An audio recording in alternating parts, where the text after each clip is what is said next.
ఇంత అప్పులు చేసి ఈ రాష్ట్రాన్ని శ్రీలంకగా చేస్తున్నారు అన్నారు. వాళ్ళు చంద్రబాబు నాయుడు గారు వచ్చి అప్పటికి ఎంత చేశాడు? ఎన్ని లక్షలు వేసాయండి? 1,09,000 కోట్ల రూపాయలు ఈ రోజుకి అప్పు చేసినటువంటి ఘనుడు నారా చంద్రబాబు నాయుడు గారు. అసలు విశ్వసనీయత గురించి మాట్లాడే హక్కు నారా చంద్రబాబు నాయుడు గారికి లేదు అని ఈ సందర్భంగా నేను చెప్తూ ఉన్నా. మీరు చూశారు, 4 సార్లు ముఖ్యమంత్రి అయ్యాడు. ఒకసారి కాదు, 4 సార్లు అయ్యాడు. అదృష్టం మహానుభావుడు, కొన్ని పరిస్థితుల వల్ల 4 సార్లు ముఖ్యమంత్రి అయ్యాడు. ఏ రోజునైనా ఈ 4 సార్లు కూడా ఇచ్చిన హామీని నెరవేర్చినటువంటి సందర్భం ఉందా?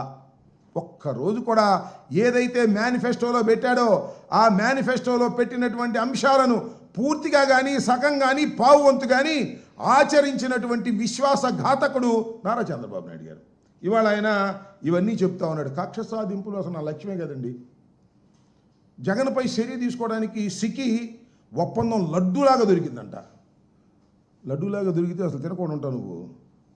ఆ లడ్డు పుచ్చిపోయిన తింటావు, ఏ లడ్డు అయినా తింటావు, కానీ అది తిన్నావా నీ గొంతు పట్టుకుంటుంది. దీనిలో ఏమీ లేదు అనే విషయం తెలిసిన తర్వాత ఏమీ చేయలేని ఒక స్థితిలోకి నువ్వు ఉన్నావు. ఇవాళ నేను చూసా, ఇంతకుముందే వచ్చే ముందు ఆదాని మీద యాక్షన్ తీసుకోడంట. అక్కడ తేలితే కానీ ఇక్కడ తీల్చుకోనని చక్కగా తప్పుకున్నాడు. దానిలో ఏమీ లేదనే అంశం చాలా స్పష్టంగా అర్థమవుతా ఉన్నది ఈ రాష్ట్రంలో, దేశంలో, ప్రజానీకానికని మనం చేస్తున్నా. కక్ష సాధింపులు ఏమి లేవండి. చంద్రబాబు నాయుడు గారు మీరు ఏం చేశారండి? మొట్టమొదటి రాగానే వైఎస్ఆర్ కాంగ్రెస్ పార్టీ ఆఫీసులు మొత్తానికి నోటీసులు ఇచ్చారు. సరే, నోటీసులు ఇస్తే మేము తేల్చుకుంటాం కోర్టుల్లో.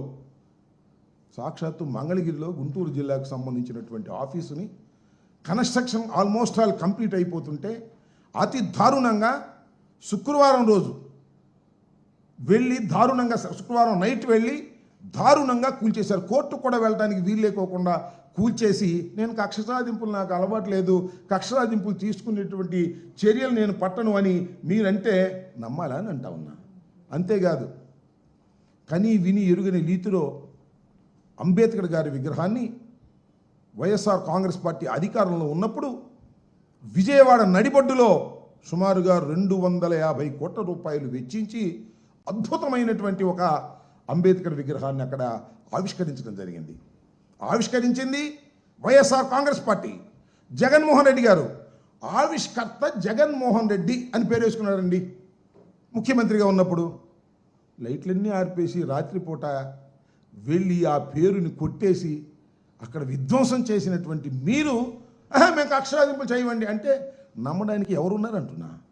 అన్ని దుర్మార్గమైనటువంటి కక్ష సాధింపుల చర్యతోనే ఈ 6 మాసాలు ప్రయత్నం చేస్తున్నారు మీరు. 4వ తారీఖున మే 4వ తారీఖున అనుకుంటా అధికారంలోకి వచ్చింది.